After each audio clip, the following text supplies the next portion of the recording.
Kalender berubah lagi di masa pemerintahan Julius Caesar. Tahun 46 sebelum Masehi, ia meminta bantuan ahli astronomi dan matematika dari Mesir bernama Sosigenes untuk menyusun kalender. Jadilah kalender Julian. Kalender baru ini berbasis matahari, menetapkan satu tahun terdiri dari 365 seperempat hari. Untuk mengatasi seperempat hari itu, ia menciptakan tahun kabisat atau satu hari ekstra yang ditambahkan di bulan Februari setiap 4 tahun sekali. Sistem ini jauh lebih akurat dan menjadi standar di seluruh kekaisaran Romawi. Bersamaan dengan reformasi ini, Caesar menetapkan 1 Januari sebagai hari pertama tahun yang baru.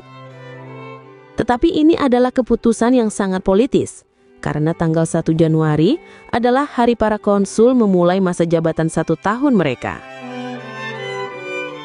Dengan menyelaraskan dimulainya tahun pemerintahan dengan tahun kalender, Caesar menciptakan keteraturan. Mulai saat itu, 1 Januari adalah hari untuk memulai segala urusan pemerintahan dan sipil.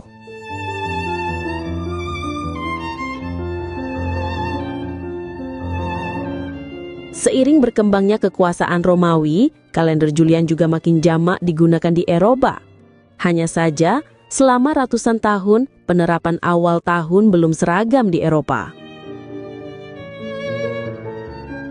Sebagian kalangan memindahkan hari tahun baru ke tanggal-tanggal yang lebih religius, semisal pada 25 Desember atau saat hari raya Natal.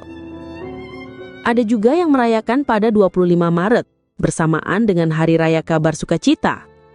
Di kalangan umat Kristiani, hari ini adalah perayaan Malaikat Gabriel memberitahu Maria bahwa ia akan mengandung Yesus.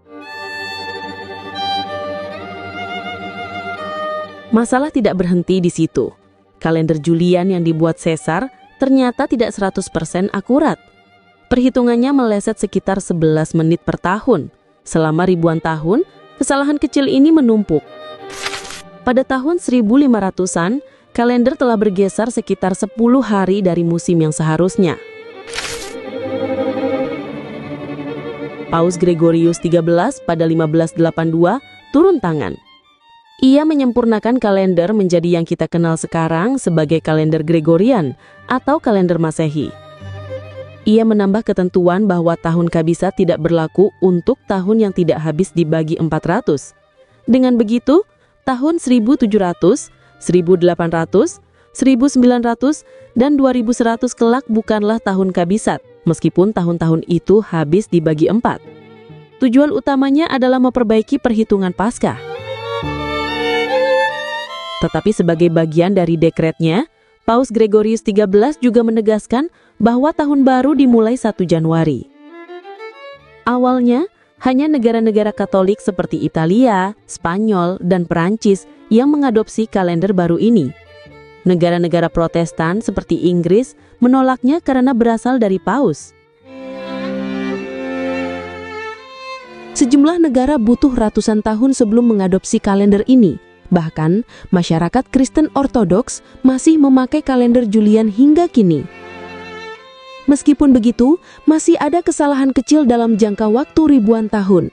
Dalam 10.000 tahun, kalender Gregorian akan kelebihan 3 hari dan kalender Julian kebanyakan 78 hari. Namun apakah saat itu manusia masih memakai kalender Masehi atau bahkan masih eksis di bumi? Waktu yang akan menjawab. Yang jelas, perayaan tahun baru ini bukan hanya pergantian hari atau tahun, tetapi juga kelanjutan warisan sejarah, astronomi, dan politik kompleks yang membentuk cara kita memandang waktu. Selamat Tahun Baru!